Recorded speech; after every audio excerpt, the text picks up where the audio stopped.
नमस्कार मित्रांनो. राज्यात कमी पाऊस पडत असल्यामुळे ऊसाचे उत्पादन घटण्याची शक्यता निर्माण झाली असून ऊस शेतीच्या माध्यमातून शेतकऱ्याची अर्थव्यवस्था ही अवलंबून असताना यावर्षी अपुऱ्या पावसामुळे घटलेल्या उत्पादनामुळे या अर्थव्यवस्थेवर मोठा परिणाम होणार असून शेकडो कोटीचा आर्थिक भुर्दंड शेतकऱ्यांना सहन करावा लागण्याची शक्यता निर्माण झाली आहे.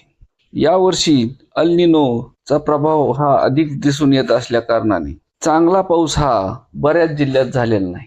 पिकांना फक्त लागेल एवढाच पाऊस हा पडत गेलेला असून सध्याची अवस्था म्हणजे सोयाबीन ही सुकू लागलेली आहे.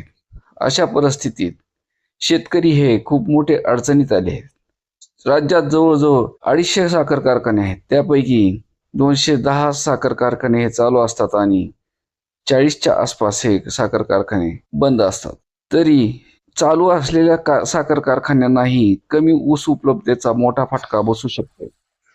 यावर्षी सांगली, कोल्हापूर, सातारा, पुणे, धाराशिव, अहिल्यानगर जिल्ह्यातील साखर कारखान्यांना मोठ्या प्रमाणात ऊस पुरवठ्याची टंचाई निर्माण होऊ शकते. या सर्वच कारखान्यांना ऊस टंचाईचा फटका बसण्याची शक्यता निर्माण झाली आहे. कारण या भागात पाऊस हा खूप कमी प्रमाणात पडलेला आहे. भीमा नदी, उजनीचा डावा, उजवा कालवा व नीरा कालव्यामुळे पंढरपूर तालुक्यात सुद्धा जवळपास 55,000 हेक्टरपेक्षा जास्त ऊसाची लागवड केली जाते. त्या भागात सुद्धा उजनी व नीरा भाटघरच्या पाण्यामुळे 50% ऊसाचे क्षेत्र हे असते.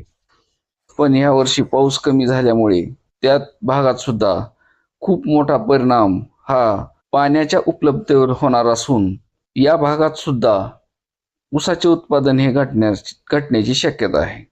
एखाद दुसरा पाऊस वगळता काही जिल्ह्यात मोठे पाऊस हे एकही झालेले नाही. त्यामुळे राज्यभराचे अर्थकारण हे बिघडण्याची चिन्हे असून शेतकऱ्यावरील असलेला कर्जाचा बोजा कमी होणे अवघड होऊन बसले आहे. सरकारने जरी सध्या कर्जमाफीची घोषणा केलेली असली तरी सुद्धा ते कर्ज फिटते ना फिटते तोच आणखी शेतकरी कर्जबाजारी होण्याची शक्यता आहे.